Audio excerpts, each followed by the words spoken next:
প্রিয় বন্ধুরা, আপনারা সবাই কেমন আছেন? দেখেন, আমি এখন বেনাপোল স্টেশনে বেনাপোল এক্সপ্রেসের নিচে বসে আছি বন্ধুরা। বেনাপোল এক্সপ্রেস রেলগাড়ি চেকিংয়ের কাজ চলে বন্ধুরা।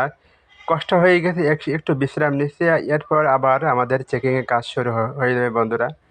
রেলগাড়ি কাজ অনেক ঝুঁকিপূর্ণ বন্ধুরা। রেলগাড়ি বাংলাদেশের সরকারি একটা সম্পদ।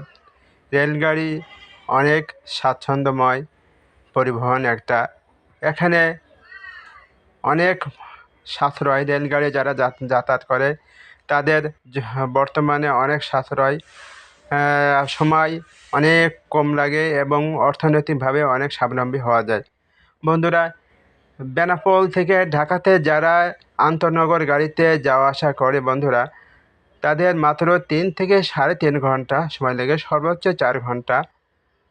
তারপরে ভাড়াও বাসের চাইতেও অনেকাংশ কম, মাত্র 450 টাকা, সর্বনিম্ন 450 টাকা ঢাকাতে যাওয়া খরচ বন্ধুরা।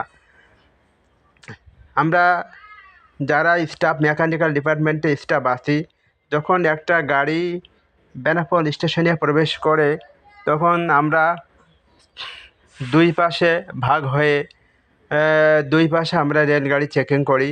প্রত্যেকটা পার্টস, প্রত্যেকটা অংশ, রেলগাড়ির প্রত্যেকটা বস্তু আমরা হাত দিয়ে, চোখ দিয়ে অনেক সুন্দরভাবে দেখে শুনে বুঝপার করা হয়। কোনো প্রবলেম থাকে এখানে তার একটা সলভ করার চেষ্টা করা হয়। যদি এখানে সলভ না করা যায়, তাহলে সেটা আমাদের খুলনা আছে, আমাদের কারখানা সৈয়দপুর আছে, ওখানে পাঠিয়ে দেওয়া হয় বন্ধুরা।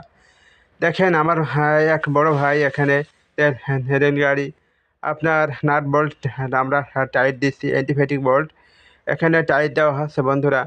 অ্যান্টিফেটিক বোল্ট, হুইলচেয়ার গাইড এর একটা বোল্ট আছে, অ্যান্টিফেটিক বোল্ট। এই অ্যান্টিফেটিক বোল্ট অনেক গুরুত্বপূর্ণ একটা বোল্ট। আমরা প্রতিনিয়ত চেকিং করা হয়, প্রতিনিয়ত এই বোল্ট একটু লুজ মনে হলে, একটু লুজ হলে আমরা সেটা টাইট দিয়ে দিই। রেলগাড়ি পার্টসপাতি অনেক মূল্যবান জিনিস, অনেক গুরুত্বপূর্ণ। একটা রেলগাড়িতে শত শত মানুষ, হাজার হাজার মানুষ যাওয়া আসা করে। সেই হিসেবে আমরা অনেক দায়িত্ব নিয়ে, অনেক জীবনের ঝুঁকি নিয়ে এই রেলগাড়ি মেরামত করার জন্য বন্ধুরা চেষ্টা করি। তো বন্ধুরা, আপনারা যারা এই ভিডিওটা দেখছেন, তারা অবশ্যই পাশে থাকবেন, সাপোর্ট দিবেন, ভালোবাসা দিবেন, আপনার কাছে এই কামনা করি বন্ধুরা। আমরা প্রথমে রেলগাড়ি আন্ডার গিয়ারের কাজ সম্পন্ন করা হয়, চেকিং, তারপরে মেরামত বন্ধুরা। তারপর আমরা আপার গিয়ার মানে রেলগাড়ির ভিতরে কাজগুলো, এগুলো চেকিং করা হয় এবং এর মেরামতের কাজ সম্পন্ন করা হয়।